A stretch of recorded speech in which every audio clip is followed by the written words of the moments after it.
Olá, bebezão! Eu sou o professor Augusto Melo, professor de Física do Colégio Over, e hoje nós vamos comentar um pouquinho sobre eletricidade. Você já pensou a respeito de como funcionam as fontes bivolts? Vamos aprender um pouquinho sobre isso?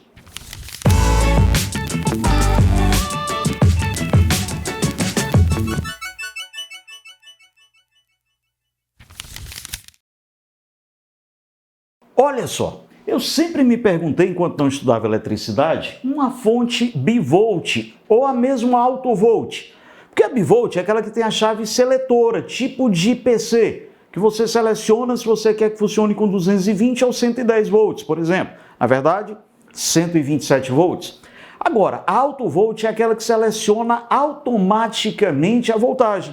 Você pega o carregador do seu celular e coloca numa rede de 220 ou numa rede de 110 e ele funciona automaticamente. Já reparou como é que funciona isso?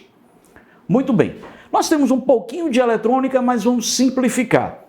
Você tem um circuito que seleciona automaticamente a voltagem e joga isso para um capacitor. Lembra da história do capacitor que ele acumula carga? Esse capacitor, então, ele acumula carga e começa a liberar essa carga exatamente para um transformador. E vem aqui o nosso alvo do estudo. O nosso transformador, o que é que ele faz? Ele pode aumentar ou diminuir a voltagem dependendo do número de enrolamento que a gente tem. Então, olha só.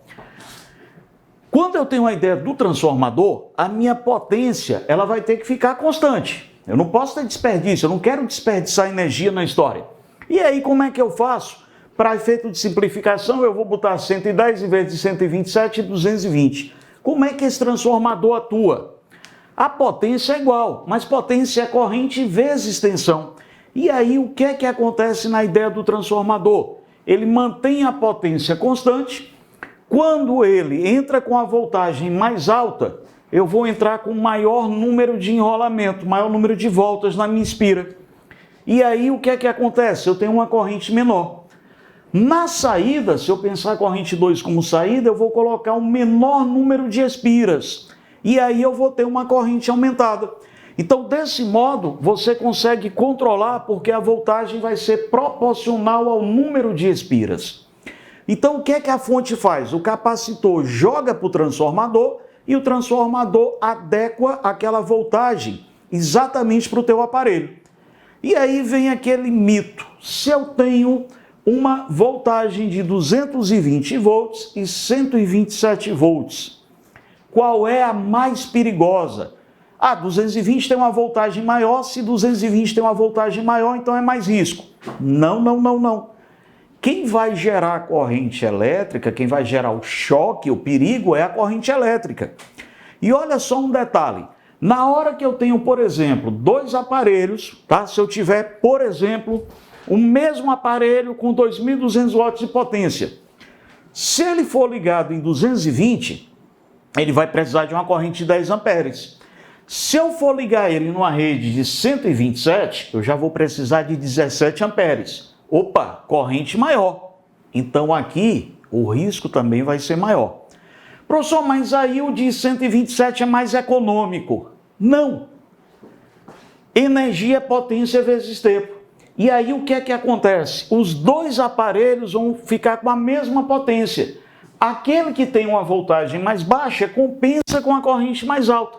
Então o custo de energia é o mesmo.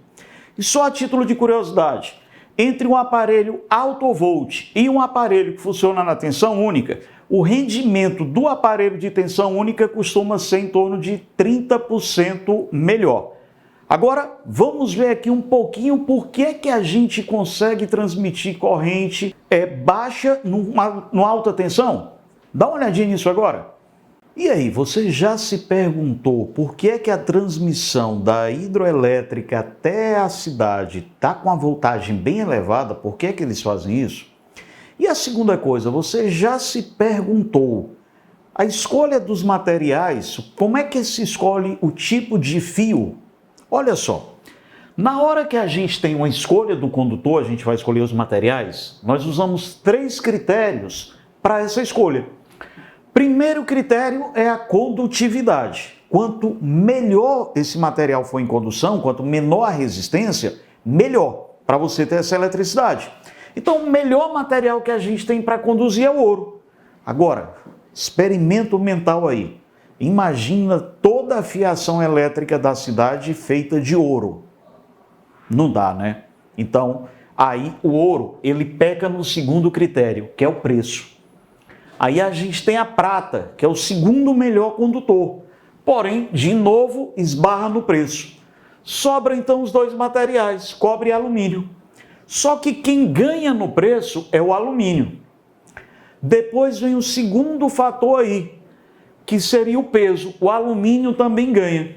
Porém, o alumínio, ele não é tão maleável, ele não consegue, por exemplo, numa instalação doméstica, ele não consegue fazer tanta curva sem quebrar. Então, por isso que para os cabos aéreos se usa o alumínio, que ele é mais leve e mais barato, e para a instalação doméstica a gente usa o fio de cobre, que é um pouco mais caro.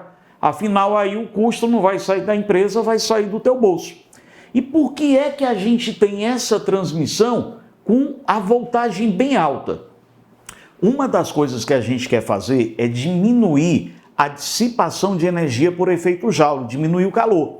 E vamos lembrar da corrente elétrica? Ela tem 5 efeitos principais. O efeito Joule térmico, que é o aquecimento, o efeito magnético, o efeito químico, o efeito luminoso e o efeito fisiológico. Eu quero diminuir o efeito Joule. E aí o que é que acontece? Quando eu venho da hidrelétrica até a cidade, a gente transmite de 750 kV e já há transmissão de até 1,2 MV, mega 10 a sexta. Por que é feito isso aqui? Olha só. Como eu tenho que potência, intensidade de corrente vezes DDP, a potência consumida na cidade é aproximadamente constante, é estipulada. A cidade X vai precisar de quantos megawatts de energia? Então, a companhia dimensiona o circuito para ali. E aí, o que é que acontece? Quando eu aumento a tensão, eu diminuo a corrente. Ao diminuir a corrente, eu estou diminuindo a energia dissipada por efeito Joule. Então, aqui na lei de Joule, a energia é resistência vezes quadrado da corrente vezes intervalo de tempo. E aí, quando a gente chega dentro das cidades, já baixamos a voltagem de 127 até 13,8 kV, uma voltagem mais baixa feita pelos transformadores, para que a gente tenha ideia do consumo urbano. E para a gente fechar, o que é que você faz se você precisar deixar um chuveiro com água mais quente? Eu quero tomar um banho com água mais morninha, mas eu não quero gastar muita energia. O que é que eu posso fazer? Vazão. Fecha um pouquinho a torneira para diminuir a vazão. Menos água em contato com a resistência, a água sai mais aquecida. Ah, Augusto, mas eu gosto de tomar aquele banho com muita água. Beleza, e você sabe o que é que você faz? Diminui a resistência do teu chuveiro, porque como a DDP é constante, a potência aumenta e aí você toma um banho com água quentinha. Gostou da dica? Nos siga para conhecer um pouco mais sobre a física.